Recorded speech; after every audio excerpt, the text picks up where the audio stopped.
বিদুর প্রভু আজি আমার কি পরম সৌভাগ্য যদুপতি শ্রীকৃষ্ণর পদধূলাই পবিত্র করিলে আজি বিদুরর মৃদীর্ণ কুটির কোয়া যদুপতি কুরুপতির আদর আতিথ্য গ্রহণ নকৰি কিয় বাছি ললা তুমি নিকিন বিদুৰৰ পৰ্ণকুটিৰ শিক্ষা মাগি পোৱা একাজলি চাউলেৰে কিদৰে সন্তোষিত কৰিম তোমাক বিদুৰ প্ৰভু মনত কপট ভাবে যাচি দিয়া অমৃতৰ ঘোৰাও হৈ পৰে বিষাক্ত প্ৰেম আৰু ভক্তিৰে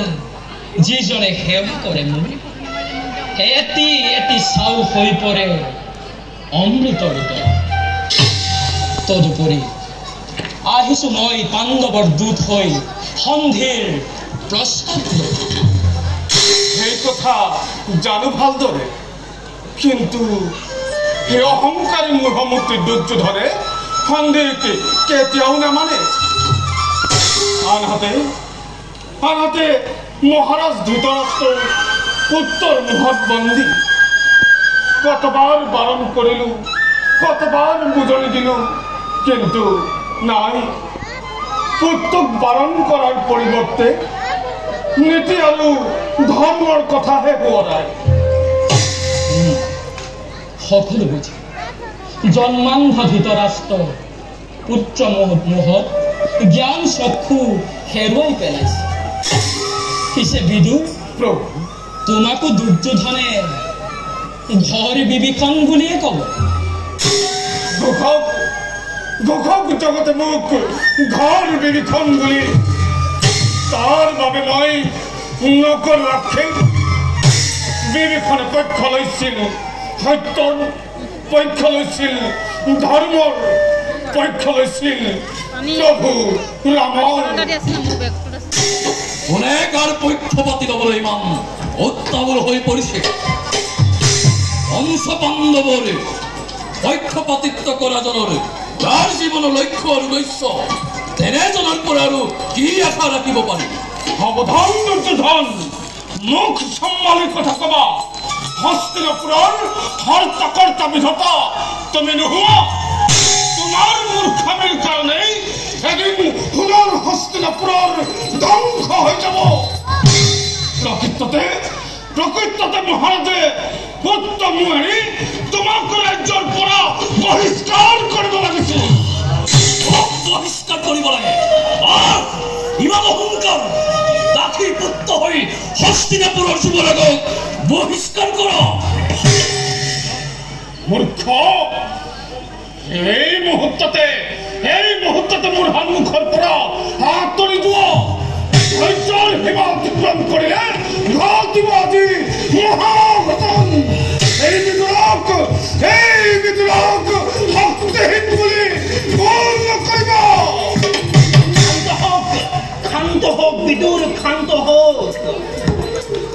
গোপা দুৰ্যোধন এয়া তোমাৰ কেনে চৰিত্ৰ বিজ্ঞজনক এনে অপমানসূচক মন্তব্য কৰাটো সমুচিত নহয় গুৰুৰাজৰ মহামন্ত্ৰীতেও ৰণনীতি কূটনীতি ৰাজনীতিত তেওঁৰ সমপক্ষ নাই হস্তিনাপুৰত নালাগে শুনাব মোক দাসী পুত্ৰৰ গুণানুকীৰ্তন তেওঁ দৰে মহামন্ত্ৰী নাই প্ৰয়োজন দুৰ্যোধন অসহ্য মোৰ সহ্য নহয় ইমান অহংকাৰ মূৰ্খ কৰিলো ঘোষণা দি তোৰ সন্মুখত বিদুৰে নিজকে হস্তিনাপুৰৰ সমস্ত দায়িত্বৰ পৰা মুক্ত কৰিলে বলা ভূপা তুমি আৰু হানি কৰিব নালাগে ভূপা বলা দুৰ্যোধন বলা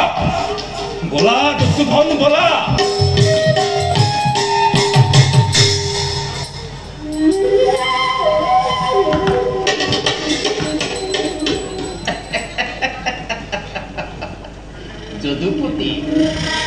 চক্ৰান্ত কৰিলা ন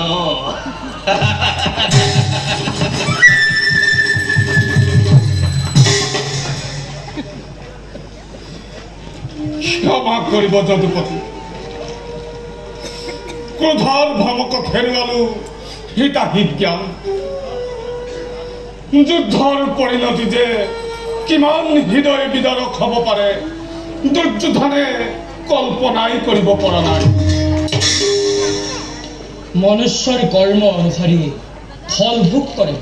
প্ৰভু সময় চক্ৰৰ উত্থান পতনৰ পৰা কোনো মনুষ্যই পৰিত্ৰাণ নাপায় দুৰ্যোধনৰ অহংকাৰে হস্তিনাপুৰৰ পতনৰ বাট মুকলাই দিছে কাৰো শক্তি নাই প্ৰতিহত কৰা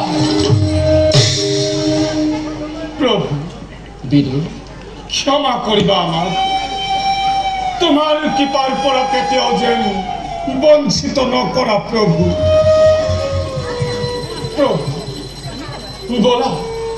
ভোকাতৰ প্ৰাণৰ বাবে ভোগৰ ব্যৱস্থা কৰোগৈ বলা বলক প্ৰভু